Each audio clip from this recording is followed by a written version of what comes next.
ಸ್ನೇಹಿತರು, ಸಹೋದರರಾದ ಶಿಕ್ಷಕ ಬಂಧುಗಳೇ ಹಾಗೂ ಪ್ರೀತಿಯ ಮಕ್ಕಳೇ, ಇವತ್ತು ವಿಜ್ಞಾನ ಮತ್ತು ಗಣಿತ ಬರೀ ಅಂಕ ಗಳಿಸಕ್ಕೆ ಮಾತ್ರ ನಾವು ಕಲಿಕೆಯಲ್ಲಿ ತೊಡ್ಕೊಂಡಿದ್ದೀವಿ. ಬರೀ ಪ್ರಶ್ನೆ ಪತ್ರಿಕೆ, ಅದಕ್ಕೆ ಉತ್ತರ, ಅಂಕ ಗಳಿಕೆ ಎಷ್ಟು ಬಂದಿದೆ ಅಂತ. ಆದರೆ ಪರಿಕಲ್ಪನೆ, ವಿಜ್ಞಾನದ ಪರಿಕಲ್ಪನೆ, ಗಣಿತದ ಪರಿಕಲ್ಪನೆ ನಮ್ಮ ಮೆದುಳಿನಲ್ಲಿ ಶಾಶ್ವತವಾಗಿ ನೆಲೆ ನಿಲ್ಲುವಂಥ ಒಂದು ಪ್ರಾಯೋಗಿಕ ಪ್ರಯತ್ನ ಕಡಿಮೆ ಆಗ್ತಾ ಇದೆ.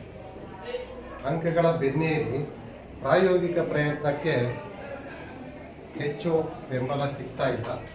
ಈ ನಿಟ್ಟಿನಲ್ಲಿ ಸರ್ಕಾರಿ ಶಾಲೆಯಲ್ಲಿ, ನಮ್ಮ KPS ಶಾಲೆ, ನಾನು ಓದಿದ ಶಾಲೆ, ಇತಿಹಾಸದಿಂದಲೂ ಇದು ಯಾವತ್ತೂ ಸೃಜನಾತ್ಮಕತೆ, ಹೊಸ ಪ್ರಯೋಗಗಳಿಗೆ ಹೆಸರು ಮಾಡಿದೆ.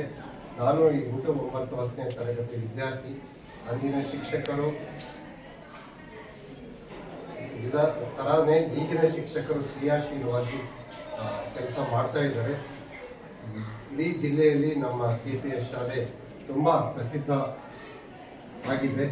ಎಲ್ಲರ DO, DDPIಗಳ ಮತ್ತು ಯಾರು ಸಬ್ಜೆಕ್ಟ್ ಇನ್ಸ್ಪೆಕ್ಟರ್, ವಿಷಯ ತಜ್ಞರ ಎಲ್ಲರ ಬಾಯಲ್ಲೂ ನಮ್ಮ ಈ ಶಾಲೆ ಬಗ್ಗೆ ಒಳ್ಳೆಯ ಮಾತುಗಳು ಬರ್ತಾ ಇದೆ. ಅದಕ್ಕೆ ಕಾರಣ ಶಿಕ್ಷಕರ ಶ್ರಮ ಹಾಗೂ ಮಕ್ಕಳ ಶ್ರದ್ಧೆ. ಇವತ್ತು ನೀವು ಮಾಡಿರೋದು ನೋಡಿ, ನನಗೂ ಎಲ್ಲೋ ಒಂದು ಕಡೆ ಈ ಥರ ಮಾಡ್ಬೋದಲ್ಲ ಅಂತ ನಮಗೂ ಒಂದು ಪ್ರೋತ್ಸಾಹ ಸಿಗುತ್ತೆ. ಯಾಕೆಂದರೆ ಎಸ್ಪೆಷಲಿ ಸೈನ್ಸ್ಗಿಂತ ಮ್ಯಾಥಮೆಟಿಕ್ಸ್ ಮಾಡೋದು ಸ್ವಲ್ಪ ಟಫು, ಹುಡುಕೋದು ಕಷ್ಟ. ಸೈನ್ಸಲ್ಲಿ ಹುಡುಕ್ಬೋದು, ಬಯಾಲಜಿ, ಫಿಸಿಕ್ಸು, ಕೆಮಿಸ್ಟ್ರಿ ಹುಡುಕ್ಬೋದು. ಬಟ್ ಮ್ಯಾಥಮೆಟಿಕ್ಸಲ್ಲಿ ಮಾಡೋದು ಕಷ್ಟ, ಕ್ರಿಯಾಶೀಲತೆ ಬೇಕು, ಅದನ್ನು ತುಂಬ ಚೆನ್ನಾಗಿ ಮಾಡಿದ್ದಾರೆ ಮ್ಯಾಥಮೆಟಿಕ್ಸ್. ನೀವು ಸೈನ್ಸಿಂದ ಎಷ್ಟೋ ಜನ ನಾನು ಮುಂದೆ ಮಾಡೋದು, ಆದರೆ ಮ್ಯಾಥಮೆಟಿಕ್ಸ್ ಮಾಡೋದು ಬರಲ್ಲ, ಕಷ್ಟ. ಅದನ್ನು ತುಂಬ ಚೆನ್ನಾಗಿ ಮಾಡಿದ್ದಾರೆ. ಇದು ಹಿಂದೆ ನಾನು ಒಂದು 10 ವರ್ಷದ ಹಿಂದೆ ಕೆರೆಬೀಳ್ಚಿನಲ್ಲಿ ಒಬ್ಬರು ಭಾಷೆ ಅದು ಫಸ್ಟ್ ವರದಿ ಮಾಡಿದ್ದೆ, ತುಂಬ ಚೆನ್ನಾಗಿ ಮಾಡಿದ್ವಿ ಅವರು. ಈಗ ಅದು ತುಂಬ ಹೈಲೈಟ್ ಆಯಿತು. ದೊಡ್ಡ ಅವರು ಡಯಟಿಗೆ ಅವರನ್ನು ಕರೆಸಿ ಮ್ಯಾಥಮೆಟಿಕ್ಸ್ ಬಗ್ಗೆ ಇದನ್ನು ತೋರಿಸಿದ್ರು. ಸೊ ಆ ಥರ ಪ್ರಯತ್ನ ಇಲ್ಲೂ ಆಗಿದೆ. ನಿಜವಾಗ್ಲೂ ಮಕ್ಕಳಿಗೆ ಅನುಕೂಲ ಆಗುತ್ತೆ.